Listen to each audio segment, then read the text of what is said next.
ఒకే రక్తం ఒకే మనుషులు. రచన కొమ్మూరి వేణుగోపాలరావు గారు. చదువుతున్నది రాజ్యలక్ష్మి. సుందరం మందు పార్టీలో ఉన్నాడని చెప్పుకున్నాం కదా. అలాగే అక్కడ ఒక అమ్మాయి ఉంది. ఆ అమ్మాయి కిందపడిపోయింది. అక్కడి నుంచి కంటిన్యూ చేస్తున్నాను. ఆ అమ్మాయిని లేవతీద్దామని ముందుకు వంగాడు సుందరం. ఆమె భుజాలు పట్టుకు లాగుతున్నాడు. తాగి ఉన్నాడేమో, బలం చాలడం లేదు. చేతులు పట్టుజారి ఆమె మీద వాలాడు. అంతే, చుట్టూ గొల్లున నవ్వులు. ఇదిగో పంకజం, మనవాణ్ణి కనిపెట్టి చూడు, పెళ్ళైన బ్రహ్మచారివాడు. ఒడిలోని ఆ శరీరం తాకిడికి వేడెక్కిన చేతులు కసిగా కంపించాయి. పెళ్ళైన బ్రహ్మచారి, పెళ్ళైన బ్రహ్మచారి, ఆ పదాలు అతని చెవులో రింగమని మార్మోగాయి. ఎక్కడలేని బలంతో ఆ అమ్మాయిని తోసేసి లేచి నిల్చున్నాడు.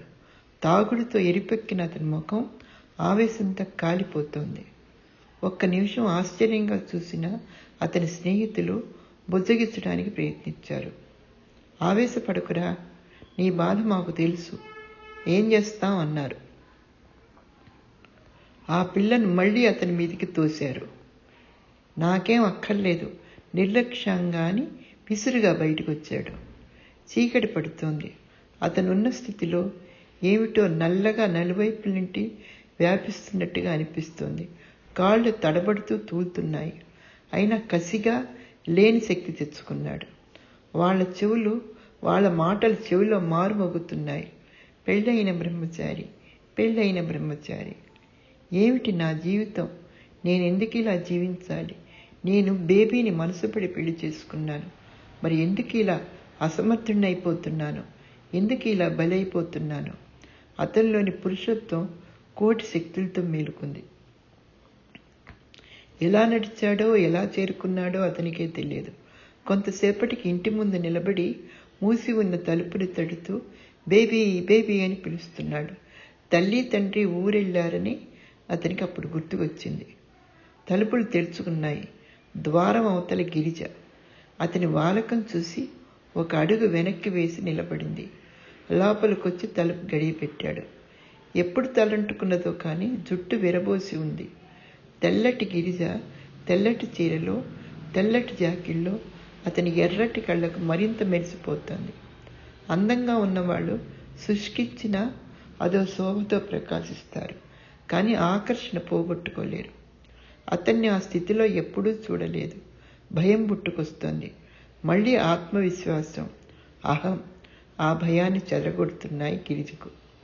బేబీ, నేనంటే నీకు ప్రేమ లేదని తెలుసు. ఎందుకు లేదో తెలియదు. నిన్ను పోగొట్టుకోలేక, పొందలేక ఇన్నాళ్ళు నానా హింస అనుభవిస్తూ బతికాను. విను, నేను నిన్ను వదులుకోను. నువ్వు నాకు దూరంగా పోనూ లేవు. పోగలిగితే ఎప్పుడో పోయేదానివి. ఆ పని ఇద్దరికూ చేత కాదు. అందుకని నిన్ను పొందటానికే నిర్ణయించుకున్నాను అంటూ ఒక అడుగు ఆమె వైపు వేశాడు. ఆమె వెనక్కి జరిగింది. నేను బొమ్మను కాదంది. కానీ నువ్వు నా భార్యవి అన్నాడు. అది బయట ప్రపంచానికి అంది గిరిజ. నీ మెళ్ళో తాళి కట్టానన్నాడు సుందరం. తాళిబొట్టు ఆధారంగానే నీకు అధికారం వస్తే అధికారం ఇప్పుడే తొలగిస్తాను అంటూ గిరిజ తెగించి చేతులు మంగళసూత్రం మీదకి వేసింది. ఒక్క ఉదుటిన ఆమె దగ్గరగా వచ్చి బలంగా చేతులు రెండు కంఠం నుంచి విడదీశాడు సుందరం. రాక్షసి అన్నాడు. ఆమె నవ్వింది. అవును, నేను రాక్షసినే అంది. మరో సమయంలో అయితే ఏమో, అతనేం వెనుకంజ వేయలేదు. నా చేతులు నీ మెడ చుట్టూ కాదు, నా మెడని చుట్టుకోవాలి అన్నాడు. అసంభవం అంది. చూద్దాం అన్నాడు సుందరం. ఆ క్షణంలో అతని మనిషి కాంక్షలకు అతీతుడు కాని మనిషి, కోరికలకు లొంగిపోయిన మనిషి. ఆమె పెంకితనం అతన్ని మరింత రెచ్చగొట్టింది.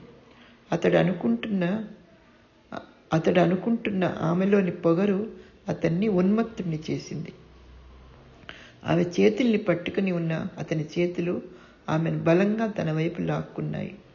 గిరిజ అతన్ని తోసేయడానికి ప్రయత్నిస్తోంది, కానీ అతని వైపు హత్తుకుపోబడుతోంది.